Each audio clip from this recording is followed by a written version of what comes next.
नमस्कार, स्वागत है आप सभी का। जुड़ चुके हैं आप हमारे YouTube चैनल से। मेरा नाम है प्रेमपाल सिंह। हम डिस्कस कर रहे हैं जीएस और जीके के प्रैक्टिस क्वेश्चंस जो आपके पिछले सालों में पूछे जा चुके हैं, या इनमें कुछ ऐसे भी प्रश्न शामिल किए गए हैं जो संभावित प्रश्न है कि ये प्रश्न पूछे जा सकते हैं। ठीक है, तो हम इस सेशन में, ये 7th नंबर की क्लास है आपकी रेलवे एग्जाम को टारगेट करते हुए, तो इसमें पहले कुछ क्वेश्चंस डिस्कस करेंगे और जो करंट की न्यूज है वो भी इसमें लास्ट में डिस्कस की जाएगी। बने रहिए हमारे साथ। शुरू करते हैं। Which of the following statement about chat GPT is true? Chat GPT आपको पता है, चैट जीपीटी आपको पता है। तो चैट जीपीटी क्या है? ये एआई टूल है। क्या है? एआई टूल है, आर्टिफिशियल इंटेलिजेंस टूल है ये।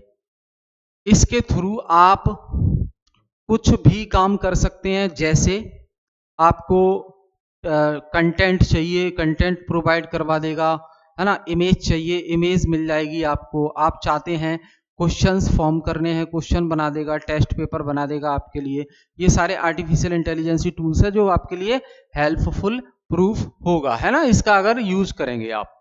अभी मैं इस चैट जीपीटी के साथ साथ जो और भी एआई टूल्स हैं उनको भी बारे में बताऊंगा। पहले इस क्वेश्चंस के आंसर देख लेते हैं। Chat GPT is type of artificial intelligence. Chat GPT artificial intelligence का टाइप होता है। क्या ये सही बात है? क्या ये सही बात है? 11th क्वेश्चन, क्या ये सही बात है? तो देखो भाई, chat GPT can understand and generate human like text. Chat GPT understand करता है मानव की भांति ही और टेक्स्ट भी जनरेट करता है। Chat GPT is developed by open AI. ये ओपन एआई के द्वारा डेवलप किया गया है। या chat GPT can perform language translation. ये ट्रांसलेशन का काम भी करता है। आप इंग्लिश में इसको कुछ कंटेंट दे दीजिए, उसे हिंदी में ट्रांसलेट कर देगा ये, है ना। Chat GPT can used for programming assistant. Programming assistants के लिए इसे यूज किया जाता है। तो क्या होगा? तो ध्यान रखना, चैट जीपीटी का इस्तेमाल, ये चारों ऑप्शन सही है चैट जीपीटी के बारे में। चैट जीपीटी को ओपन एआई ने ही बनाया है, जो कि अमेरिका की कंपनी है, और चैट जीपीटी से आप इतने काम कर सकते हो, ये सब काम कर सकते हो। अब मैं चैट जीपीटी के जो कॉम्पिटिटर हैं उनके बारे में बात करता हूं, जो चैट जीपीटी की तरह ही सर्विस देते हैं और वो या कहें इससे ज्यादा अच्छा भी देता है, एक आध है कोई, है ना। तो देखिए, एक तो हो गया चैट जीपीटी, है ना, और फिर है आपका gamma AI, chat GPT AI, gamma AI, और आपका फिर आ जाएगा एक नया आया है डीप सीक। नया आया है आपका डीप सीक, ये चाइना का है। नया आया है एक डीप सीक, चाइना का है। ये बहुत ही एक्यूरेट इंफॉर्मेशन देता है। तो ये क्या है? आर्टिफिशियल इंटेलिजेंसी टूल्स हैं। बहुत बढ़िया। आगे देखें, which of the following is non volatile memory? Non volatile memory इनमें से कौन सी है? तो ध्यान रखेंगे, देखो, जो कंप्यूटर में मेमोरी इस्तेमाल होती है, जो कंप्यूटर में मेमोरी इस्तेमाल होती है, वो मेमोरी दो प्रकार की होती है। एक वॉलेटाइल मेमोरी, एक वॉलेटाइल मेमोरी, है ना, और दूसरी है नॉन वॉलेटाइल मेमोरी। दूसरी कौन सी है? नॉन वॉलेटाइल मेमोरी, ये दूसरी मेमोरी है। ठीक है, अब क्या होता है मतलब इसका? तो देखो, कंप्यूटर की जो मेमोरी होती है वो इस्तेमाल किसके लिए होती है? तो to store data and information, to store data and information, to store data and information, इसके लिए मेमोरी इस्तेमाल होती है। अब जो वोलेटाइल मेमोरी होती है उसमें डेटा कब तक स्टोर रह सकता है? जब तक कि कंप्यूटर को पावर सप्लाई मिलती रहे। कंप्यूटर को अगर पावर सप्लाई मिल रही है तो उस मेमोरी में आपका डेटा सेव बना रहेगा। जैसे ही पावर सप्लाई कट हो जाएगी आपके कंप्यूटर की, तो वो फिर मेमोरी में डेटा सेव नहीं होगा। नॉन वॉलेटाइल मेमोरी क्या है कि इसमें भले ही लाइट चली जाए ना जाए, इसमें डेटा अगर एक बार सेव हो गया तो वो हो जाता है। ठीक है, तो अब यहां देखो, RAM cache memory, hard drive और रोम। तो आपसे पूछा है नॉन वॉलेटाइल, तो देखो भाई यहां पे जो नॉन वॉलेटाइल मेमोरी है वो है रोम, वो है रोम। निम्नलिखित में से कौन सी गैर बाष्पशील मेमोरी है? Hard drive, cache memory. ROM क्या है? नॉन वॉलेटाइल है। रोम क्या है? नॉन वॉलेटाइल है। रोम जिसका फुल फॉर्म होता है read only memory, read only memory, read only memory, ठीक है। और रैम का फुल फॉर्म होता है रैंडम एक्सेस मेमोरी, और ये दो प्रकार की हो जाती है आगे चल के, एस रैम और डी रैम, यानी कि स्टैटिक रैम और डायनेमिक रैम। क्लियर है?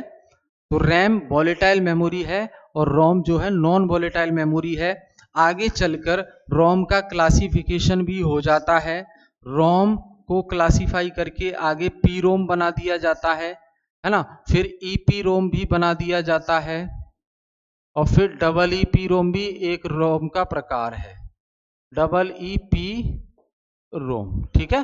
तो programmable read only memory, erasable programmable read only memory, electrically erasable programmable read only memory. फिलहाल ये याद रखना है आपको। आगे देखें, the president of India can be removed from his post by, Bharat में राष्ट्रपति को उसके पद से हटाया जा सकता है कब?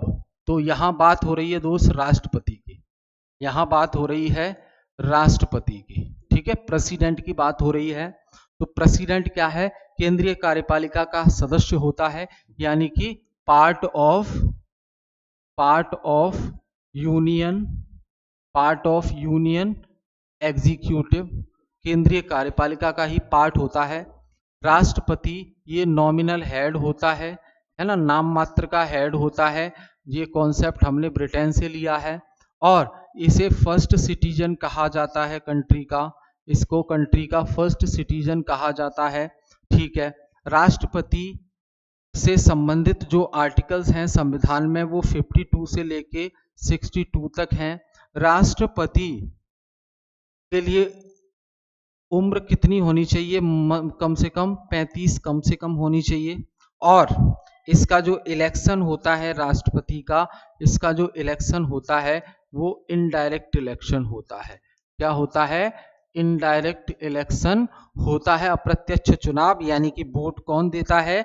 तो दोस्त वोट देता है लोकसभा प्लस राज्यसभा के इलेक्टेड मेंबर और लेजिस्लेटिव असेंबली के इलेक्टेड मेंबर, ठीक, ये वोट देते हैं प्रेसिडेंट के इलेक्शन में। अब प्रेसिडेंट बन जाए तो 5 साल के लिए काम करेगा, 5 साल के लिए टेन्योर हो जाएगा, लेकिन 5 साल से पहले अगर वो अपना पद छोड़ना चाहता है तो अपने पद से इस्तीफा दे सकता है।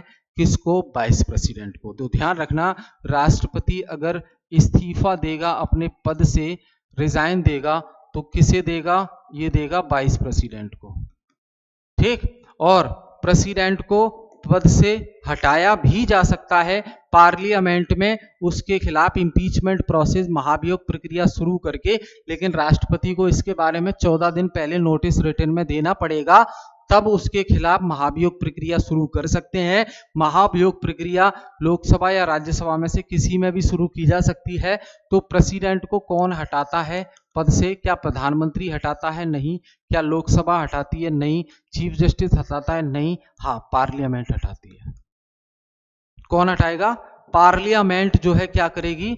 राष्ट्रपति को पद से हटा सकती है। ये ध्यान रखना है आपको। क्यों? क्योंकि पार्लियामेंट में इंपीचमेंट प्रोसेस कंप्लीट हो जाए, महाभियोग प्रक्रिया जो प्रस्ताव आया है वो पास हो जाए, तो राष्ट्रपति को फिर हटा दिया जाएगा। क्लियर?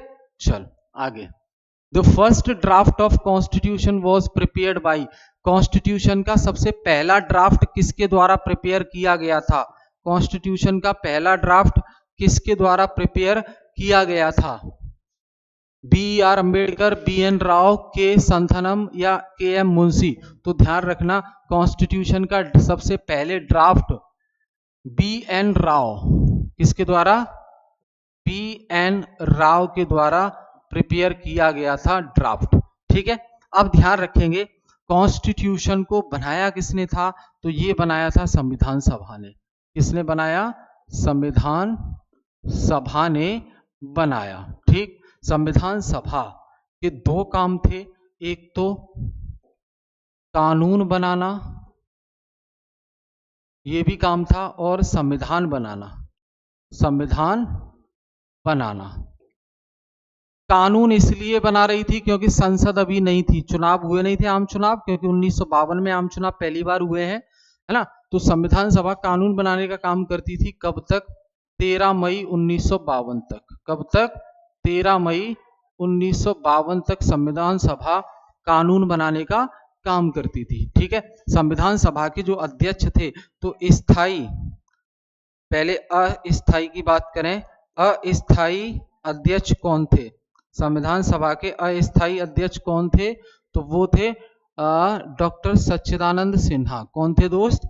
डॉक्टर सच्चिदानंद सिन्हा, सच्चिदानंद सिन्हा, है ना। और अगर स्थायी अध्यक्ष की बात करें, परमानेंट चेयरमैन की बात करें, स्थायी अध्यक्ष की बात करें, तो स्थायी अध्यक्ष थे डॉक्टर राजेंद्र प्रसाद।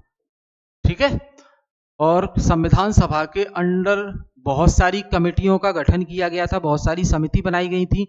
हर समिति का चेयरमैन अलग अलग व्यक्ति को बनाया गया, हर समिति को काम अलग अलग दिया गया, जिम्मेदारी अलग अलग दी गई। उसमें से जैसे एक खास ड्राफ्टिंग कमेटी थी, एक कमेटी कौन सी थी? Drafting committee. कौन सी थी? ड्राफ्टिंग कमेटी, प्रारूप समिति। इसके अध्यक्ष कौन थे? B R Ambedkar. इसके अध्यक्ष कौन थे?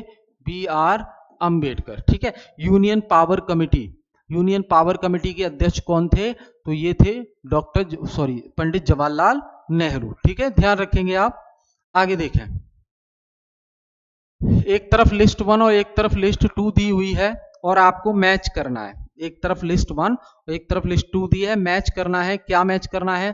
तो एक तो फीचर ऑफ द कॉन्स्टिट्यूशन, संविधान की विशेषता ये है आपके सामने, और किस देश से हमने ये विशेषता कॉपी की है, ली है, वो आपके सामने है। तो फंडामेंटल राइट्स हमने कहां से लिया है? अमेरिका से लिया है। पार्लियामेंट्री सिस्टम हमने कहां से लिया है? यूके से लिया है। इमरजेंसी प्रोविजन हमने कहां से लिया है? जर्मनी से लिया है। डीपीएसपी हमने कहां से लिया है? आयरलैंड से लिया है।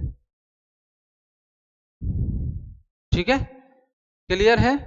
4 दिए हैं, तो आंसर क्या होगा इसका? आंसर हो जाएगा इसका सी, 2143, 2143। ठीक है, ये कनाडा कुछ नहीं है यहां पे, याद रखेंगे। ठीक है भाई, जनसांख्यिकीय लाभांश का मतलब क्या होता है? तो देखो, ये से कहते हैं डेमोग्राफिक डिविडेंड। क्या कहते हैं? Demographic dividend. तो डेमोग्राफिक डिविडेंड का मतलब है 15 से 59 साल तक की जनसंख्या। तो इंडिया को डेमोग्राफिक डिविडेंड कहा जाता है क्योंकि इंडिया में 15 से 59 साल तक की जो जनसंख्या है, कार्यशील जनसंख्या, सबसे ज्यादा है, सबसे ज्यादा है। इसे ही बोला जाता है डेमोग्राफिक डिविडेंड। वर्ष 2022 के प्रारंभ में कौन सा देश इस्पात उत्पादन में विश्व में सबसे ऊपर रहा? इस्पात उत्पादन में सबसे पहले नंबर पे कौन सा देश रहा इस्पात उत्पादन में? बताओ भाई। जापान, भारत, चीन, इंग्लैंड। जापान, भारत, चीन, इंग्लैंड। जापान, भारत, चीन, इंग्लैंड। तो देखो, वर्ल्ड स्टील एसोसिएशन, अगर हम वर्ल्ड स्टील एसोसिएशन की बात करें, वर्ल्ड स्टील एसोसिएशन की अगर हम बात करें 2022 के आंकड़ों के अनुसार अगर हम बात करें, तो चीन जो है सबसे टॉप पर है। सबसे टॉप पर कौन सा है?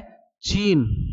चीन जो है स्टील प्रोडक्शन में, चीन जो है स्टील उत्पादन में सबसे आगे है। और चीन के बाद भारत, जापान, यूएस, रूस। चीन के बाद भारत, जापान, यूएस और रसिया, ये आते हैं। ठीक है, तो ये ध्यान रखना है। आगे देखें, एक तरफ सूची 1 और सूची 2 दी हुई है, सुमेलित करना है आपको। ठीक है, योजना कार्यक्रम एक तरफ दिए हैं और उनको शुरू करने वाला जो ईयर है वो एक तरफ दिया हुआ है। वो कहाँ दिया है? एक तरफ दिया है। ठीक है, देखते हैं। राष्ट्रीय ग्रामीण स्वास्थ्य मिशन कब शुरू हुआ? 2005 में शुरू हुआ। राष्ट्रीय सामाजिक सहायता कार्यक्रम कब शुरू हुआ? 1995 में शुरू हुआ। ठीक है, ध्यान रखेंगे। और स्वर्ण जयंती ग्राम स्वरोजगार योजना 2001 में और संपूर्ण ग्रामीण रोजगार योजना ये 1999 में। ठीक है, तो आंसर क्या होगा? आंसर ए आंसर हो जाएगा 2134। आगे देखें, जल जीवन मिशन JJM जल जीवन मिशन किस वित्तीय वर्ष के केंद्रीय बजट में घोषित किया गया था? 22-23, 19-20, 21-22 या 20-21? 19वां प्रश्न है आपके सामने, 19वां प्रश्न है। तो देखो भाई, ये 2019-20 में शुरू किया गया, 2019-20 के बजट में आया। ये 15 अगस्त 2019 को इसे शुरू किया गया, अनाउंस किया गया। कब किया गया? 15 अगस्त 2019 को इसकी शुरुआत होती है। तो ये 19 और 20 के बजट में आया, क्योंकि 19 और 20 का बजट कब से शुरू हुआ? तो 1 अप्रैल 2019 से शुरू होकर ये बजट कब तक चला? 31 मार्च 2020 तक। इसे बोलते हैं फाइनेंशियल ईयर। इसे क्या बोलेंगे हम? फाइनेंशियल ईयर बोलेंगे। ठीक है, किस उत्पाद को इको मार्क दिया जाता है? तो किस उत्पाद को इको मार्क दिया जाता है भाई? जल्दी से बताओ, किस उत्पाद को इको मार्क दिया जाता है? फटाफट से बताएंगे। जो आर्थिक रूप से सक्षम हो, जिसमें कार्बोहाइड्रेट प्रचुर मात्रा में हो, जो मिलावट विहीन हो, या जो पर्यावरण से मित्रवत हो। तो जो इको फ्रेंडली होगा उस प्रोडक्ट को इको मार्क दिया जाता है BIS के द्वारा। किसके द्वारा? Bureau of Indian standard, BIS के द्वारा। ठीक है भाई, ये देखो, IPS राजेश निर्वाण, करंट की न्यूज है ये आपकी। IPS राजेश निर्वाण को BCAS के महानिदेशक नियुक्त किया गया है।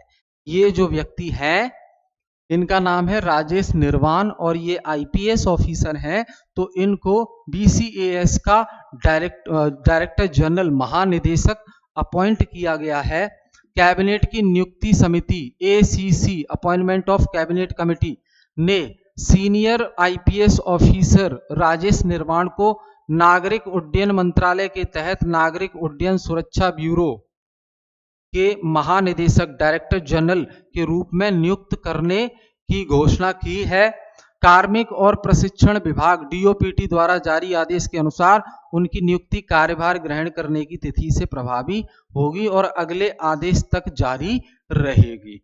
यानी कि अगला आदेश ना आ जाए कि इनके बाद किसको बनाया जाएगा, तब तक यही जो है क्या बन के रहेंगे? यही बन के रहेंगे डायरेक्टर जनरल किसके? BCAS के। ये मिनिस्ट्री ऑफ सिविल एविएशन के अंडर आता है।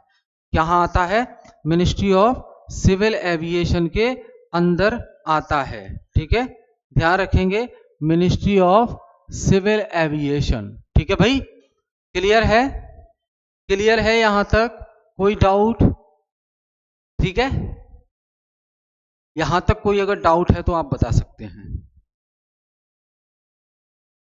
ठीक, चलो आगे देख लेते हैं हम। यहां देखिए,